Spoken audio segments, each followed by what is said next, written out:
Vamos ao nosso segundo tópico aqui, que é esse problemas de grupo de trabalho. Olha só, a maioria das pessoas, a maioria dos professores chama isso aqui de problema de regra de 3 composta. Na verdade, o nome do problema é problema de grupo de trabalho. A regra de 3 composta é uma ferramenta matemática que você usa para resolver esse tipo de problema. Porém, eu não gosto de usar essa ferramenta aqui. Sabe por quê? Porque às vezes você se confunde. Tudo que é chamado na matemática de regra é uma maneira resumida de você resolver um problema específico sem pensar. Quer dizer, alguém já pensou para você e já está te dando uma receita de bolo para você resolver aquilo. Tudo é assim, regra de sinais. O cara multiplica mais vezes menos dá menos, mas ele não sabe por quê, ele só aceita aquilo, é uma regra. Não é regra. Tudo é provado, tudo na matemática são teoremas, são resultados mesmo que você utiliza. A regra é uma ideia assim, você lembrar o que interessa no final daquela explicação toda. A mesma coisa, regra para você resolver um determinante, né? Tem uma regrinha para você fazer isso. A regra ou dispositivo prático de Briones-Fini, tudo isso é chamado por aí de regra. Essa regra aqui consiste em você desenhar duas situações, antes e depois. Vamos chamar situação 1 e situação 2. Aí você coloca numa tabelinha, inverte quem tiver que inverter, multiplica tudo, vai achar o x. Beleza, achou a resposta. O problema é que eles costumam dar questões em que essa abordagem de fazer essa tabelinha e usar o macete lá da regra de 3 composta, esse caminho não funciona, porque eles colocam algum tipo de dificuldade. Esse problema aqui, por exemplo, ao invés deles colocarem 2 situações, eles colocaram 3 situações. E aí, se você for tentar usar direto essa regra de 3, você não vai conseguir, vai se complicar, né? Então, o que você tem que fazer aqui, a forma mais segura para resolver esse tipo de problema, é você aprender a pensar, usar raciocínio matemático. Tá, vamos ler o enunciado, eu vou mostrar o que você tem que fazer isso aqui para não ficar dependendo de regra de 3. É o seguinte, uma prestadora de serviços combina um prazo de 9 dias, utilizando 12 máquinas, vamos marcar isso? Então, um prazo de 9 dias, utilizando 12 máquinas para executar certo trabalho. Observe que essa informação aqui já deu uma ideia da quantidade de trabalho necessária para cumprir esse serviço. Deu para dar uma ideia se esse serviço é pequeno ou grande. Deu a ideia de um número para medir esse serviço. Esse número que mede o tamanho do serviço, ele é dado por essa quantidade aqui. 12 máquinas vezes 9 dias. Vamos chamar isso aqui de 12 vezes 9 dá 108. 108 máquinas dia. Esse 108 dá uma noção do tamanho desse trabalho relacionado com esse serviço aí. 108 máquinas dia é a mesma coisa que 108 máquinas operando durante um dia inteiro. Ou então uma máquina operando durante 108 dias. Ou então 12 máquinas operando durante 9 dias, ou qualquer outra combinação. Observe que nesse problema a unidade de tempo mínima é o dia, tá vendo? E o que tem ali a força de trabalho que vai executar esse serviço é a máquina. Da mesma forma, em certos problemas, você tem a unidade de trabalho chamada de homem-hora. Homem-hora é o trabalho de um homem durante 1 hora. Então, você tem que aprender a avaliar o tamanho do serviço desse jeito. Multiplica quem está trabalhando, quantos são, o que está trabalhando e quantas unidades são, pelo tempo necessário para cumprir aquele serviço. Tem certos problemas que dão isso aqui em horas, tá? Então fala assim, tantos homens durante tantos dias vão trabalhar 8 horas por dia, e aí ele trabalha sempre com horas. Aqui ele não desmembrou, ele trabalhou sempre com dias, tá vendo? Olha aqui, ó. Ele falou sempre em dias, quer dizer, a unidade mínima de tempo nesse problema é o dia, mas tem certos problemas em que a unidade mínima de tempo é a hora, porque ele coloca assim, antes trabalhava 8 horas por dia, depois passou a trabalhar 10 horas por dia.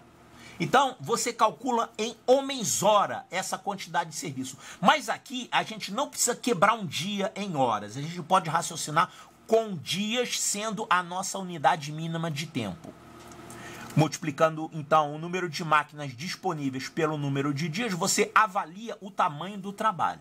É isso que diz essa frase aqui. O trabalho é avaliado em 108 máquinas-dia. Isso aqui é uma situação? Não, isso aqui é previsão.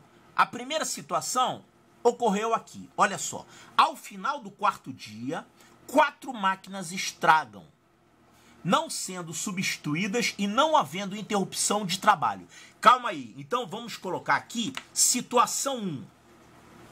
Situação 1 seria um período com uma certa configuração e você calcula qual é o trabalho realizado durante esse período. Esse primeiro período, que eu estou chamando de situação 1, teve quantas máquinas trabalhando? Todas elas, né? As 12 máquinas. E elas trabalhando durante quantos dias? Durante 4 dias, porque olha só, ao final do quarto dia, então essas 12 máquinas iniciais, antes de quebrarem essas 4, essas 12 máquinas trabalhando durante 4 dias. E quando você multiplica a quantidade de máquinas pelo número de dias que elas trabalharam, você já tem uma fração do trabalho realizado. Quanto é que vai dar isso aqui? 12 vezes 4, isso aqui dá 48 máquinas-dia. Então, isso aqui é a porção, é a fração do trabalho que já foi realizado. Não, a fração não, é a quantidade desse total. Foram 48 de um total de 108. Se você quiser saber a fração, quanto por cento do trabalho já foi realizado até agora? Você divide isso por isso. Se ele perguntar, né? Mas ele não perguntou nada disso. Então, o que aconteceu é isso aqui. Você tinha um total, digamos que isso aqui represente o trabalho todo, um total de 108 máquinas-dia, você já tem aqui 48 realizados. 48 máquinas-dia. Aí você tem agora uma segunda situação. Vamos chamar de situação 2. A situação 2 é a seguinte. As máquinas levam 3 dias para serem consertadas. Então, durante 3 dias... eles ficaram sem essas 4 máquinas aqui porque elas estavam estragadas. Quantas máquinas ficaram trabalhando durante esses 3 dias? Bom, se quebraram 4 máquinas, ficaram 8 máquinas trabalhando durante esses 3 dias. Qual é o trabalho realizado por essas 8 máquinas durante esses 3 dias? Multiplica, isso aqui vai dar 24 máquinas-dia. 24 máquinas-dia. Então, nessa segunda situação, você teve isso aqui, uma quantidade de trabalho realizada que foi 24 máquinas-dia. Quanto que está faltando para terminar o serviço, hein? É só você subtrair aqui 108 máquinas-dia menos o que você já fez. Você já fez 72 máquinas-dia até agora, 48 mais 24. Quanto é que está faltando aqui? Isso menos isso vai dar... faltam 36, né? Estão faltando 36 máquinas-dia para terminar o serviço. É isso aqui. Então, você vai ter agora uma situação 3, que é a seguinte. Depois de 3 dias, as máquinas foram consertadas e elas retornaram ao trabalho. Então, você voltou a ter 12 máquinas. O problema é que agora você não vai mais concluir o serviço no prazo previsto, porque durante esse tempo aqui, 3 máquinas ficaram sem trabalhar. Aliás, 3 não, 4 máquinas ficaram sem trabalhar. Então, o que ele falou?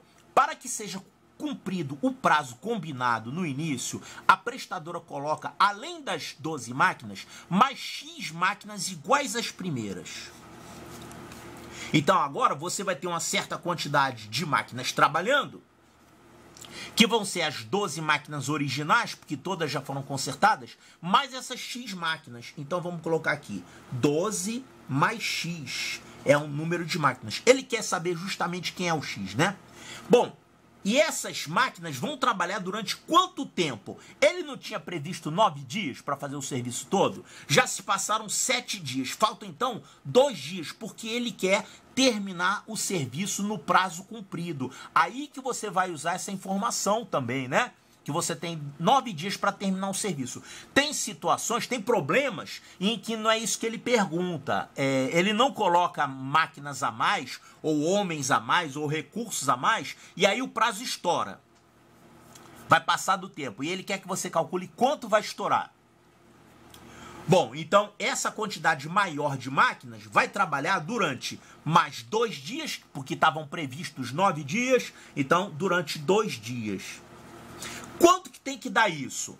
Quanto tem que dar isso? Olha, ele já fez esse trabalho e esse trabalho. Tá faltando isso aqui. Tá faltando essa quantidade de trabalho, que é 36 máquinas dia. Então, 36 máquinas dia é o trabalho feito durante 2 dias por essas máquinas aqui. Então, você vai ter que 12 mais x, que é o número de máquinas, multiplicado pelo número de dias, isso tem que dar 36 máquinas dia. Daqui você acha o x. Quanto é que vai dar o x? Isso aqui vai dar 18, passo 12 para lá, o x vai dar 6. Ou seja, ele precisa colocar mais 6 máquinas para terminar o serviço no prazo previsto inicialmente. Então, é correto afirmar que x é igual a 6. Tá? Então, resolvemos usando raciocínio matemático sem usar a regra de 3. Antigamente, as coisas eram resolvidas desse jeito aqui, tá? Aí eles foram colocando certas regras, como essa aqui, e aí o pessoal começou a resolver os problemas que antes não resolviam. Só que às vezes, em determinadas situações, você não consegue encaixar a regra dentro do problema que você tem. Então, se você souber fazer isso aqui só com raciocínio, é melhor.